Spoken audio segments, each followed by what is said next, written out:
Здорово, бандиты! Относительно недавно мы впервые побывали в Стамбуле, где почти целую неделю знакомились с бытом и особенностями местной культуры. Конечно, я не мог отказать себе в удовольствии и не пройтись по местным музыкальным магазинам. И вот как-то совершенно неожиданно я обнаружил у себя в руках целую стопку неизвестных мне до этого альбомов турецкой альтернативы. Все это переслушав и немного изучив лор турецкой сцены, я решил записать это видео, чтобы в новом для себя формате попробовать все это обозреть. Будем идти в порядке, в котором эти альбомы выходили, и первый на очереди это «Канкукусу» группы Мави Сакал. В этой подборке это одновременно и самый старый альбом, и самая долгоиграющая группа, которая существует аж с 80-х годов. Купил я его в магазине Контраплак, что в районе Каракёй, недалеко от Галатской башни. Пару слов про сам альбом. На обложке у нас здесь вот изображены участники группы, вот такие стильные мужчины. Вот сзади, все вчетвером, Лес Полыч на месте, сразу настраивает на нужный лад. Мне сложно отнести этот альбом к какому-то определенному жанру из-за его широкого музыкального спектра. Здесь есть как и довольно тяжелые гранжевые треки, здесь есть длинные тягучие баллады, здесь есть фанк, и здесь даже есть элементы анатолийского фолка. Но слушается все это достаточно цельно и оставляет приятное впечатление. Несмотря на то, что Мави Сакал — это такие прям ветераны турецкой сцены, а информации по ним в интернете, к сожалению, не так много. Но, наверное, стоит сказать, что этот альбом стал своеобразным софт-трибутом для группы, потому что их предыдущий альбом вышел аж за 5 лет до этого и кардинально отличался как по звучанию, так и по визуальной эстетике.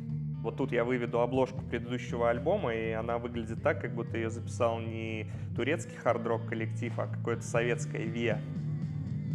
Однако именно этот альбом вывел группу в мейнстрим, и это неудивительно, потому что это очень крепкая и профессионально сделанная запись. Какие-то треки меня зацепили, я их с удовольствием переслушиваю, и в целом есть желание знакомиться с более поздним творчеством этой группы. Далее по списку у меня группа Рашид с альбомом «Телаша Махальёк». Это панкуха, и не просто панкуха, а, на секундочку, первый панк-альбом, официально вышедший в Турции. Но по звуку мне добавить больше особо нечего, панк он и есть панк, ну разве что по стилю это все-таки ближе к ска. Эту пластинку мне рекомендовали не там, где я ее в итоге купил, причем сотрудник магазина описывал ее как музыку своей юности. Но из того магазина я в итоге ушел с другой пластинкой, которая, кстати, тоже здесь есть. А Рашид я потом нашел в районе Кидикёй. Я, к сожалению, не помню точно, как называется магазин, но там есть один пассаж, где на подвальном этаже там чуть ли не 6 музыкальных магазинов. И там я вот нашел эту пластинку, что-то типа за 400 лир, и ну просто нельзя было пройти мимо. Я, к сожалению, небольшой фанат ска, поэтому я не могу сказать, что этот альбом меня чем-то сильно зацепил, но за такие деньги пусть будет. Но не винилом единым. И тут у меня группа Дюман с альбомом «Белки Алишман Лазим». И вот тут у меня есть что сказать. Во-первых, почему этот альбом у меня на кассете? А дело в том, что я видел его на виниле и даже почти его купил, но тогда я выбирал между ним и другим альбомом, но послушав буквально пару секунд для сравнения, эта запись отпугнула меня своей очень специфической манерой вокала. И даже сотрудник магазина, который мне это показывал, отметил, что именно вокал во многих турецких коллективах часто отпугивает западного слушателя. В итоге этот альбом я не купил, хотя позже я нашел его на кассете в каком-то подвале. И я решил, почему нет, тем более, что эту группу мне описывали чуть ли не как самую важную в турецкой рок-музыке. Это база. После того, как я эту кассету послушал, о своем решении я очень сильно пожалел. Потому что, во-первых, она очень плохо сохранилась, а во-вторых, альбом оказался очень хорошим. Это, пожалуй, самый гитарный альбом из всех, про которые я буду сегодня говорить. И причем гитары звучат как раз-таки очень западно, а вокал, который меня изначально оттолкнул, он создает очень прикольный, приятный контраст, который лично меня цепляет. Причем этот альбом по сравнению с остальными не звучит по-студийному вылизанно. Продакшн здесь очень сырой и очень близкий к живому выступлению. Кому интересно, можете посмотреть их выступления на ютубе. потому что выглядит это максимально честно, естественно и живо.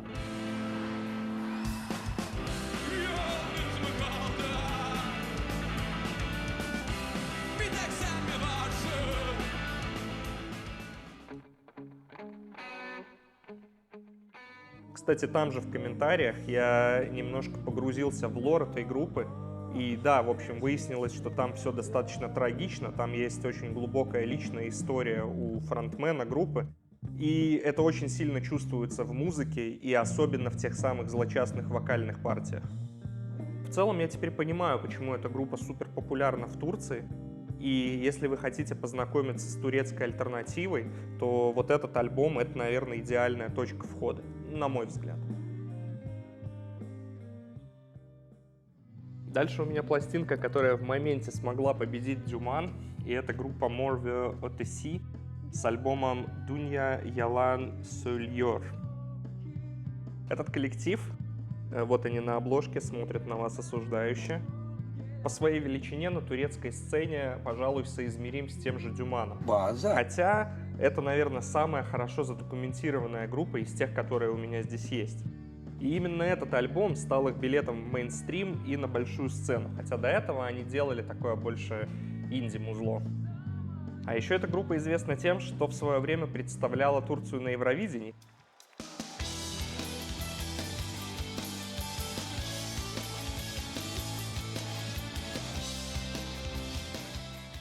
Хотя их музыка и тексты были очень сильно политизированы. Вот, например, конкретно этот альбом, он являлся критикой действий США на Ближнем Востоке, к чему, собственно, отсылает кавер-арт. А это, на секундочку, 2004 год. Актуал АЧК. По звучанию эта запись напоминает мне типичный альтернативный рок середины нулевых, но в хорошем смысле. Здесь приятный вокал, качественный продакшн, и все это в целом очень хорошо слушается. Хотя местами я ловил себя на мысли, что это звучит как музыка из аниме. Остроты этому альбому, по идее, добавляет лирика, но, к сожалению, турецкого я не знаю, перевода текстов не читал, поэтому оценить по достоинству не могу. По итогу это хороший альбом, который слушается чуть легче, чем Дюман, хотя и не так сильно цепляет, ну, меня во всяком случае. Кстати, купил я его в контраплаке, там же, где и Mavis Akal. Хочется сделать небольшое лирическое отступление и сказать пару слов о виниловой культуре в Турции и в Стамбуле в частности. Начитавшись реддитов, у меня не было сильно больших ожиданий, но я был очень приятно удивлен. Винилов в Стамбуле очень много, а кассет столько, сколько я вообще нигде больше не видел. При этом по ценам все достаточно адекватно, и понятно, что винил, который на самом деле стоит денег, он имеет соответствующий ценник. Но если мы говорим про новодел или про какие-то переиздания 70-х, 80-х годов, то это стандартные $20-30, но можно найти и дешевле. Кстати, про новоделы. А вот эти альбомы, которые я показывал до этого, они в свое время на виниле вообще не выходили. И вот эти издания — это буквально 2025-2026 год. И надо сказать, что для новодела это прям очень хорошо. Очень качественная полиграфия. Это 180-граммовый черный винил, разворотные конверты, везде есть какие-то вкладыши с дополнительной информацией. Короче, это очень круто, и что еще круче, то что это делается прямо дома в Турции. Вот помимо турецкой музыки в Стамбуле тоже есть где покопаться, и я вот, например, кое-что привез. Сильно много показывать не буду, но вот, например, вот такой The Cure есть сингл, есть The Doors, здесь вот группа Magazine, там еще дальше есть группа The Call. Ну и с кассетами вообще все хорошо. Здесь я нашел аж целых 3 альбома группы The Cure. Тут у меня есть Talk Talk, Primal Scream, Bad Religion. Ну, в общем, все это, конечно, очень круто, но надо понимать, что эти кассеты, они все в основном турецкие и выпущены по лицензии. Но это не делает их плохими, здесь по-прежнему очень хорошая полиграфия, все буклетики на месте. Тоже пленка в большинстве случаев сохранилась очень хорошо, и в плане кассет видал ей похуже. Здесь у меня фокус больше на альтернативу, но при желании можно было найти и множество других жанров, причем как западных, так и чисто местных, локальных. Это и турецкий джаз, и фолк, и психодел 70-х, 80-х. Это и фанк, и диско, и более современная электроника, и вообще все что угодно.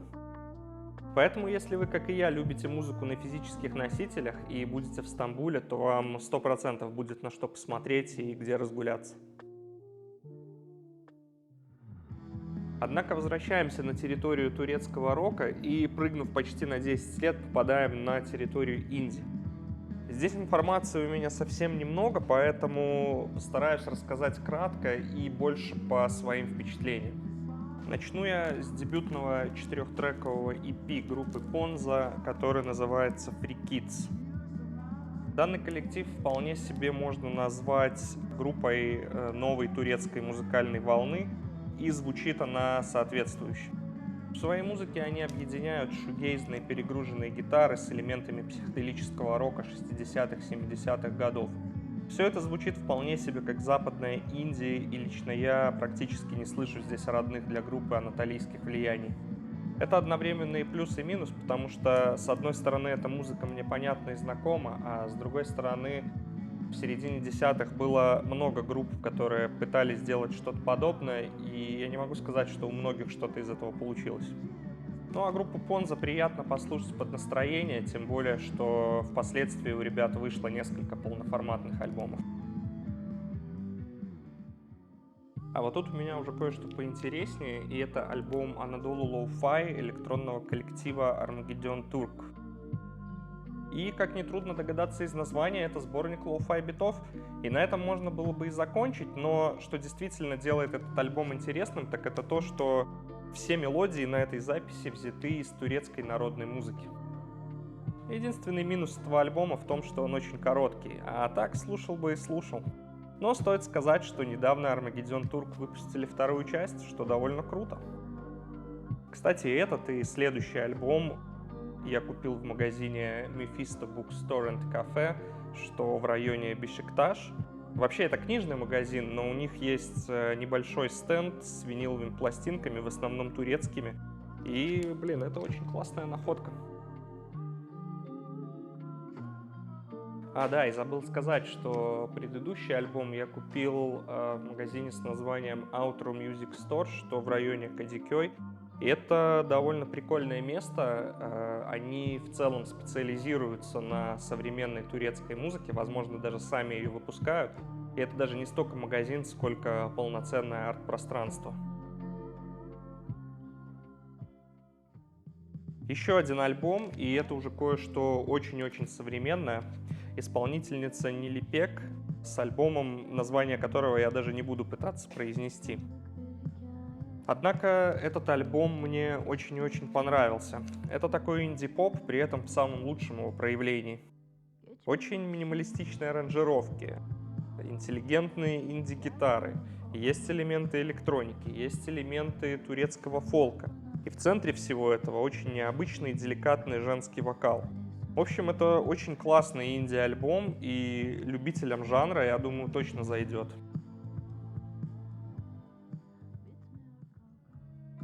И последний альбом в моих руках, выпущенный в 2025 году известным в узких кругах турецким инди-хедом Нурчаном Мертбиликом с названием «Танризис Белишат», что в переводе означает «безбожный дареный конь».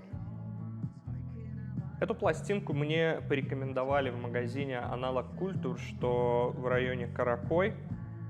При этом, когда я сам копался в коробках, я видел этот альбом, но я посмотрел на обложку и подумал, что это какая-то лютая блэкуха.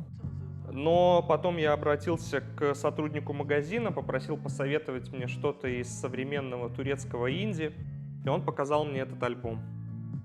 Там же была открытая копия, и буквально с нескольких оборотов я понял, что да, это именно то, что я искал. Наравне с Дюман это, пожалуй, одна из моих самых удачных находок в Стамбуле. Но если Дюман — это представители мейнстрима нулевых, то вот это, можно сказать, авангард инди-андеграунда. Мне довольно сложно дать какую-то музыкальную характеристику этой записи, потому что это очень авторская и в хорошем смысле самопальная музыка.